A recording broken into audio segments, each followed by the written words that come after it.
Another normal school day, filled with boring classes and students trying to show off their intelligence.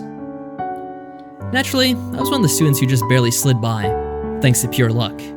Or maybe Dad had some influence here as well, so he prevented me from being held back. Just a few more hours, I can endure. And then I saw something that could ease my boredom for a moment. Tone was walking down the hallway, carrying a stack of papers. Oh no. Don't tell me we're gonna be doing this again. I glanced around, checking for anyone that was gonna interfere before I crept like a tiger going towards my prey. Careful, careful.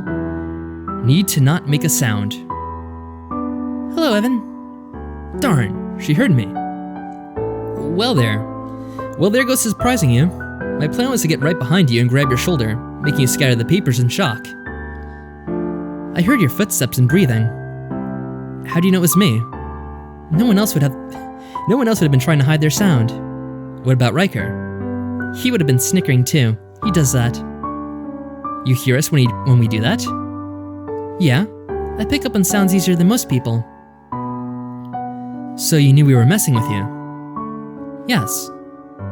And why did you go along with it? We stopped walking and she turned to face me. What color's my book bag? Huh? What color is it to you, Evan? Is this a trick question? Just answer it, please. It's red. What's red? What? What's red? It's a simple question. How do you find red? I'm blind, remember? I can't see red. I scowled as I couldn't think of any way to describe what red was. The color of most apples? What color is that? Red. That doesn't tell me what red looks like. That isn't fair. You're blind. It isn't easy. Well, let me tell you what I define as red. What the color red is to me, it's passion. It's striking. Instantly noticeable.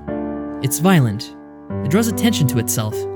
It represents life and energy. It says something is alive.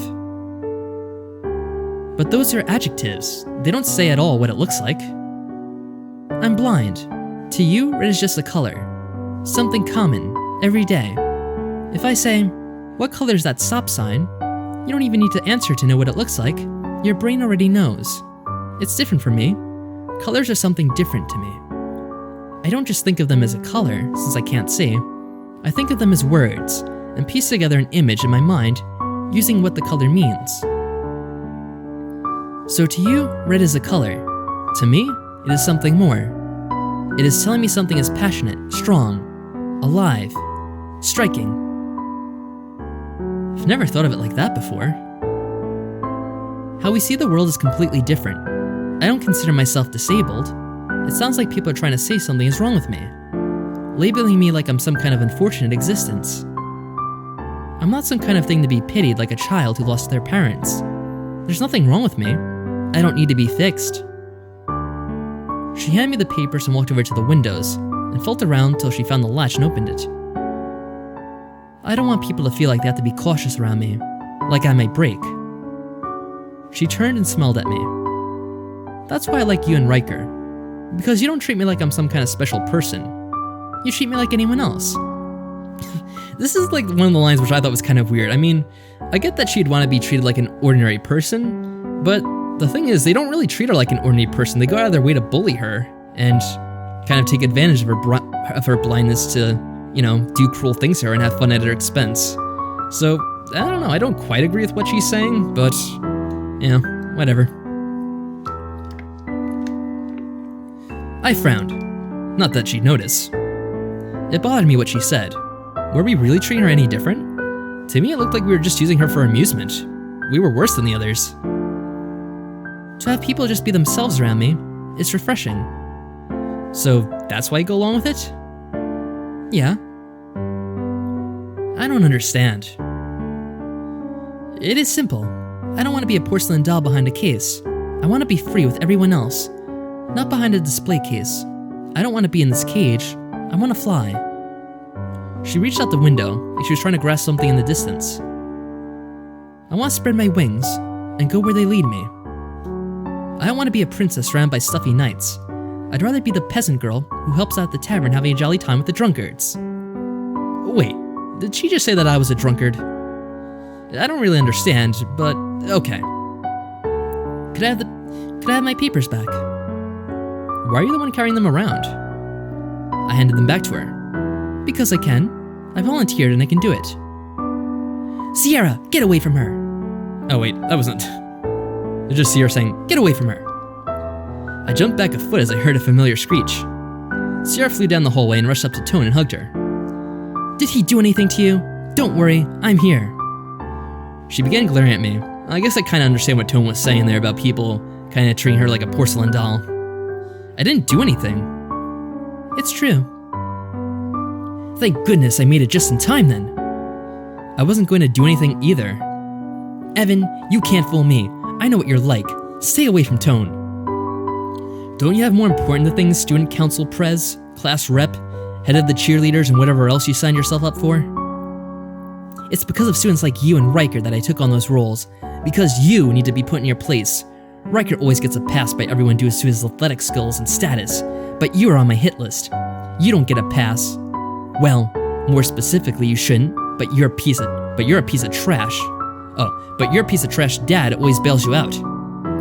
My mood changed from annoyance to rage.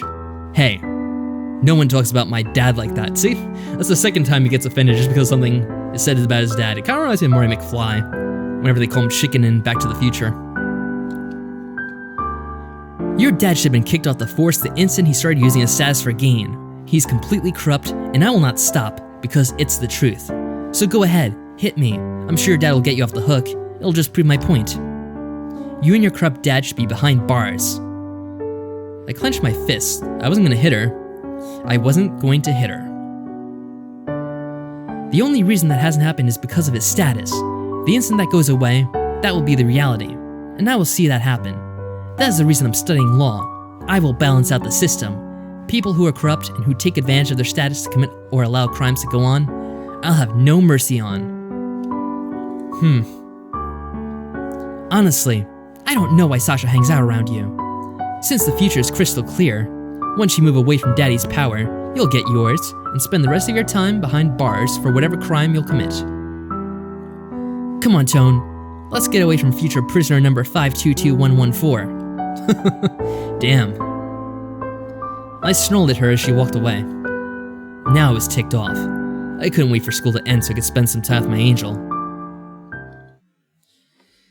Yeah, it's rather weird. Something's wrong. Sasha pressed the pause button on the movie to turn and stare at me.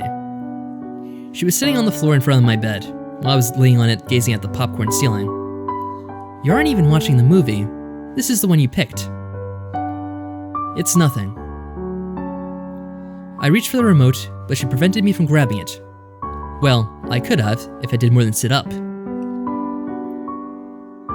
What's wrong? Is something bothering you? It really is nothing. Don't worry about it. Too bad. I already am, so spit it out. Don't you get tired of taking in all my problems? Nope. Now talk. I let out a sigh and briefly summed up what was bothering me. It's just something Sierra said. She was calling my dad corrupt and stuff, and it bothered me.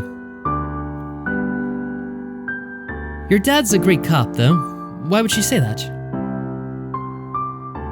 She is kind of right. I'm confused. Whose side are you on here? I don't really know. So you think your dad's corrupt? No, my dad's the best damn cop this area's ever seen. So what's the problem? Me. He's bent the rules for me, made deals to keep me out of trouble, protected me. Even at the cost of his own honor. If it wasn't for me, then Sierra would have nothing to pick at. He did it because he cares about you. I know, but still, I'm ruining his good name. Then why don't you just stop? Huh? Stop getting into trouble. Why don't you apologize to him and promise to stay in line from now on? Tell him that you don't want him defending you anymore at the cost of his own name. That you want to stand on your own and deal with the consequences yourself. I don't know. Why not? It's confusing. I don't really know what I want. Do you think you'll do something bad again? I don't know. Would you hate me if I did? She shook her head. I love you. I accept you for who you are, and I can forgive you. And I trust you. You aren't a bad person. You wouldn't hurt anyone. You have more trust in me than I even do. Someone has to. I love you. I love you too. Sasha climbed up on the bed and we began to kiss. She broke away and stared into my eyes. Feel better? Yeah. Great. Back to the movie. And just like that, our passionate moment was gone. She hopped off the bed and sat down again. I sat there, pouting with my arms crossed. What's wrong now? I see how it is. You care about the movie more than me. Yeah, and now he gets a bit whiny, which kinda gets annoying. Don't be silly. I just want to finish watching it. Once something happens, I just have to know how things are gonna end. Otherwise it'll drive me nuts. We can make out later. What if I want to now? He'll live if you wait. I feel like I'm trapped in a cage. You could just relax 5 minutes, dude, really. I'll give you food and water. Only enough to survive. Come on, I really want to watch it now. You can't do this to me again. We did this last time. I never even got to see the end, to see if they managed to escape the haunted house or not. They all died in the end, and they all die in the end of this one too. And the one after that, and the next one we'll watch too. Now you're just being mean. I'm being mean? You're the one ignoring me. Yeah, Evan can get a bit annoying, certainly at times like this. You'll live. I let out a sigh, and she started to completely ignore me. You're such a tease. It felt like I was a child complaining over not getting to go to the toy store. But I wanted to go. I reached over and began to caress her hair. Stop it. That's... Stop. I want to watch the movie. I now began to brush the back of her neck with one finger. Stop. She began to wiggle and squirm as I started to push her buttons. That feels weird. Come on, Evan. I want to watch the movie. This isn't funny. It was fun for me. I crawled over to her and began to breathe on her neck. I was sending chills and causing her body to jump at my actions. You're doing this on purpose. I can't even concentrate on the movie at all. The movie doesn't matter. It does to me. Just let yourself go. Melt away into my touch. It's a weird line to use. I began to massage her shoulders. You're so mean. You love it though. I'm mad at you now. You don't sound mad. Evan. She was completely melting into a puddle. She couldn't concentrate, and her body was gasping and jumping on its own. I love you. I whispered it in her ear, slowly, extra breathy, causing her to gasp and wiggle about. And I hate you at this moment. Ugh. Alright, I'll make you a deal. Let's watch the movie together. Let's lie down and watch the movie. I don't think I trust you, but I don't have much choice. And so Sasha climbed up into my bed, and with me, and she laid in my arms as I snuggled with her. She was so soft and so warm. I began placing little kisses on the back of her neck. As I continued my task of admiring my girlfriend, I began to wonder why she wasn't responding. Was she really ignoring me now? I propped myself up on my elbows and gazed at her face. Her eyes were shut. She'd fallen asleep. I snaked my arms around her and grabbed the remote and turned off the movie. If she was falling asleep, she must really be tired. I didn't want anything to wake her up. And besides, her sleeping face was cute. Mumble. Pillow. She snuggled up to me, apparently thinking it was a big pillow. So soft. Well, I guess at least he's the pillow, because I just noticed there's no pillow or even blankets on the bed. So I guess he can be the pillow in this case. I smiled down at her, as I too snuggled with her. The kind of activity I could get used to.